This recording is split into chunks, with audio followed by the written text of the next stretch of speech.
দায়িত্ব কি জিনিস এখন মনে কর না আমি বলতাছি কাজের ক্ষেত্রে এদিকে আয়। আমি তো বাসায় যাবো রাত 11টা পার হয়ে গেছে বাইরে এখনো সার্ভিস দিতে আছে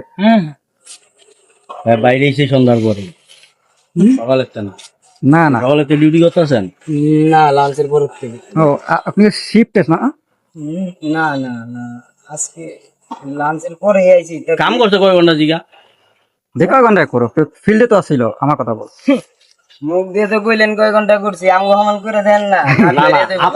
আপনার কাজ অবশ্যই কষ্ট আমি বলছি হ্যাঁ। আমি বলছি আপনি এই যে লাঞ্চের পর থেকে হ্যাঁ, পর্যন্ত লাঞ্চের পরে। টানা কাজ করতেছেন তাহলে আবার কি